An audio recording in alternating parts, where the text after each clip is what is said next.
राधे राधे, जय श्री कृष्णा। दोस्तों, आपका बहुत बहुत स्वागत है। वट सावित्री का व्रत हो चुका है और अब वट पूर्णिमा का व्रत आने वाला है।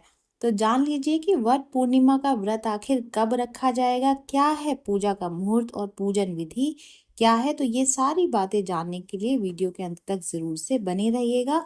वर्ष 2024 में वट सावित्री का जो अमावस्या व्रत था वो 6 जून दिन गुरुवार को रखा गया था। वहीं इस वर्ष वट सावित्री पूर्णिमा का जो व्रत है वो दिन शुक्रवार यानी कि 21 जून को रखा जाएगा। धार्मिक मान्यता के अनुसार हर साल ज्येष्ठ मास की अमावस्या को उत्तर भारत की जितनी भी सुहागिनें हैं तथा ज्येष्ठ मास की पूर्णिमा को दक्षिण भारत की सारी सुहागिन महिलाओं द्वारा वट सावित्री व्रत का पर्व मनाया जाता है। तो यानी कि उत्तर भारत की सारी सुहागिनें जो हैं वो अमावस्या के दिन वट सावित्री का व्रत करती हैं और जो औरतें दक्षिण भारत की हैं वो पूर्णिमा के दिन वट सावित्री का व्रत रखती हैं। वट वृक्ष बरगद की जड़ों में ब्रह्मा, तने में विष्णु और डालियों में यानी कि पत्तियों में भगवान शिव का निवास स्थान माना जाता है। इसलिए ये माना जाता है कि वट सावित्री अमावस्या की तरह ही वट सावित्री पूर्णिमा का व्रत रखने से भी घर परिवार में सुख समृद्धि और शांति आती है, साथ ही पति को दीर्घायु की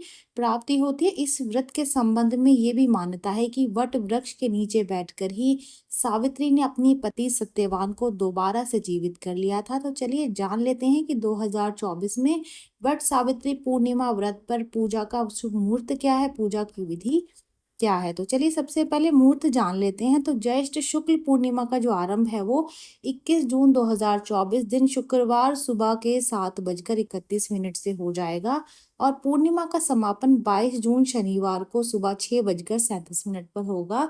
तो इसीलिए उदय तिथि को ध्यान में रखते हुए 21 जून को ही वट सावित्री पूर्णिमा का ये पावन व्रत रखा जाएगा। कोई भी व्रत सही पूजा विधि के बिना नहीं हो सकता है, तो इसीलिए वट सावित्री पूर्णिमा पूजा की विधि जान लेते हैं।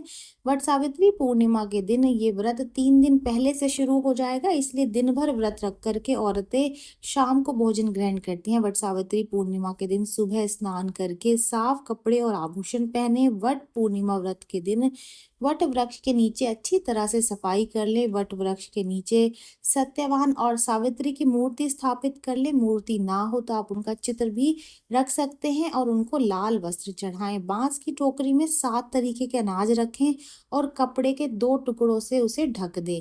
एक और बांस की टोकरी और ले लें, उसमें धूप, दीप, कुमकुम, अक्षत, मूली, ये सारी जो पूजा की सामग्री है उसको आप इस टोकरी में रख लीजिए। वट वृक्ष और देवी सावित्री और सत्यवान की एक साथ पूजा करें। इसके बाद में बांस के बने पंखे से सत्यवान और सावित्री को लगातार हवा करते रहें और वट वृक्ष के एक पत्ते को अपने बाल में लगा करके रख लें। इसके बाद में प्रार्थना करते हुए लाल मूली या फिर कच्चा सूत के धागे को लेकर के वट वृक्ष की परिक्रमा करते हुए और घुमा करके वट वृक्ष को मूली या फिर सूत के धागे से बांधते रहें।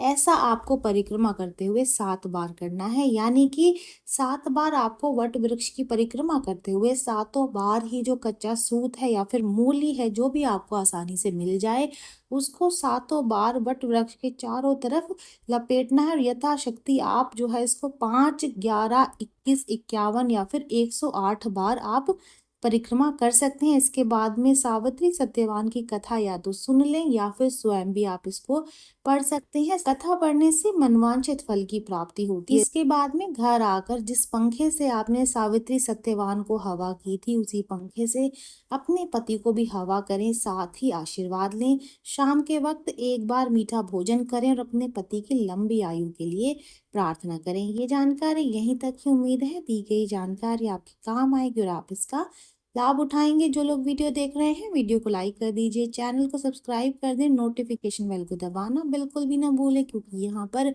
इस तरीके की महत्वपूर्ण जानकारियाँ मिलती रहती हैं। तो चलिए मिलते हैं नई वीडियो में नई जानकारी के साथ। जय श्रीमन नारायण दोस्तों, जय श्री कृष्ण।